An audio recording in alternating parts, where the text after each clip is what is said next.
So hello guys, today we are making the dining table, and this entire table is made of 4 by 1 and 3 by 1 wood panels. And if you see in this footage, I am tightening up my homemade clamp to the wood panels. They are not glued together because I have a different plans. Later in the video I will tell you. If you wanted to check out the homemade clamps, how I build them, you can see that video on my YouTube channel. I am starting the support from the center because center is the good place to start with. Right now it's all clamped, and if you see closely, I am drilling and tapping the holes on every single board. Here I am screwing the supportive panel to the tabletop with the help of screw and a drill. Why I need these wood pieces to put underneath the tabletop? Because I told you that I am not using glue, so I need some kind of a support underneath the tabletop. So after the screwing all the supportive panel on the top of the table, this is how the table look like.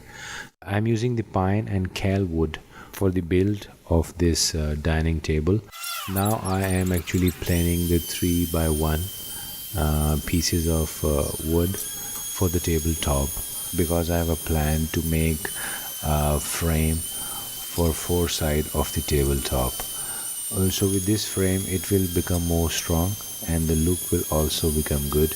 Having 3 by 1 at the end, it will give a little bit beefy look to the top. So I want a top to look like that. You can skip that and whatever you like you can do with it, but I like it like that. So now I'm removing the excess from the tabletop. I'm using my jigsaw.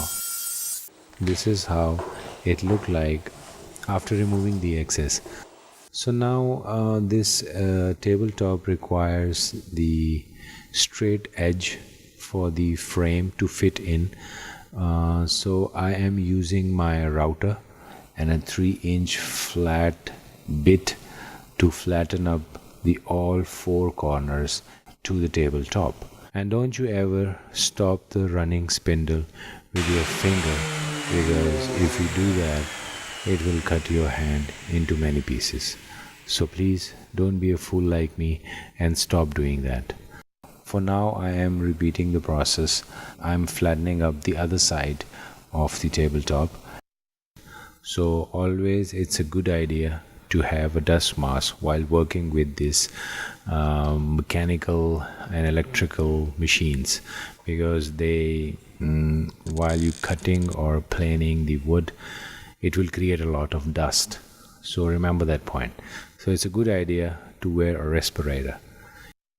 Even my cat is agree with it. So let's move on, and you see the step is being repeated. It's same. I'm using my router to plane the edges. I'm doing it in a very detailed manner because I want a very flat edge from all 4 sides of the tabletop. So now this frame is being attached to the tabletop, and it's very flat and straight. So I want a little bit round sort of edge for this tabletop. So I am using my round bit on my router to achieve that round kind of a look from the tabletop from all 4 sides. So in this image you see these are the legs which I am going to use for this project.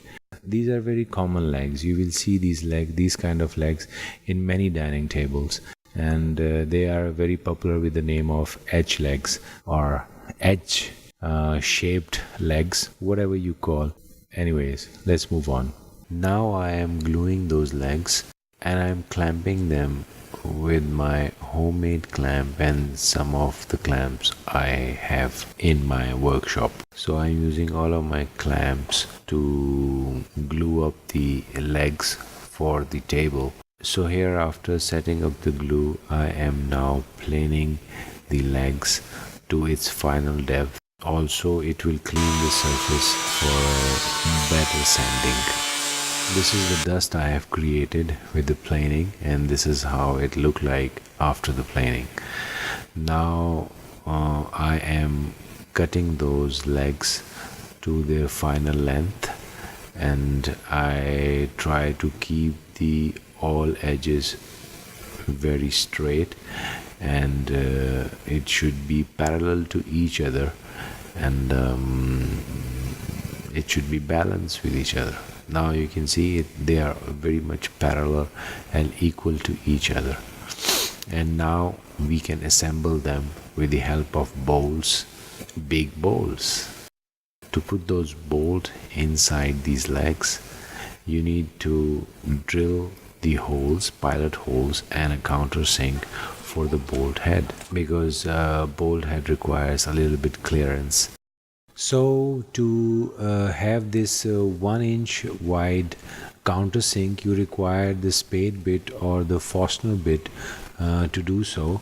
Why it has to be 1 inch? Because you need to wrench that bolt into the legs with the help of drill and with the help of wrench.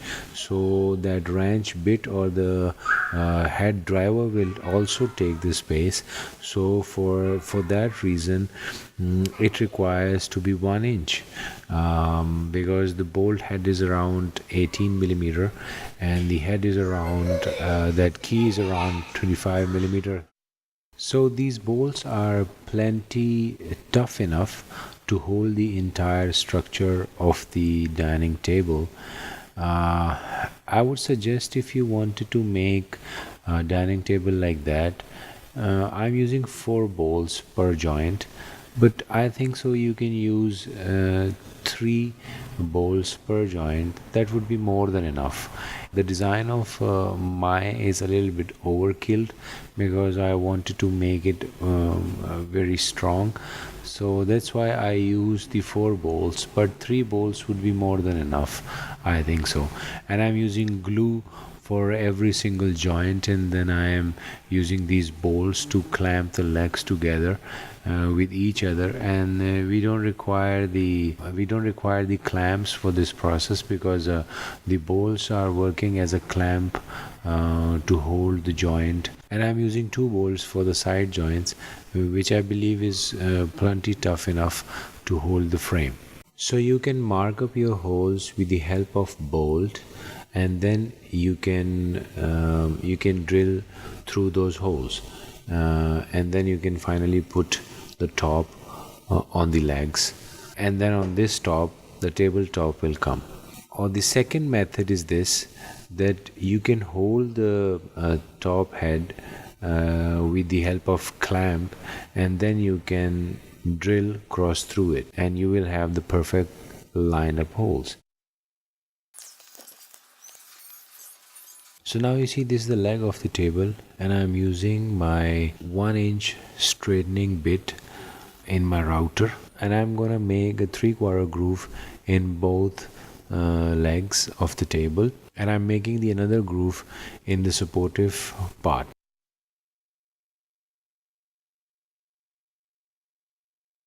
Now I am connecting that supportive part to the leg from down below, and I'm using the glue and the screw to join it with the leg.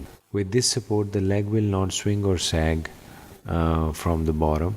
So I'm gonna attach 2 more pieces of 1x3 attached to the frame, and with these 1x3s down and up top, they will connect the both legs together, and they will hold the legs from sagging left to right or swinging left to right. And these 1x3 will rigid the frame and give more stiffness and strength to the frame. So I am rounding the edges of the entire frame with my trim router, and I don't want anybody to be hurt just because of that sharp edge. Now it's a time to clean your own mess, and it is always a good idea to clean your mess with your own hand.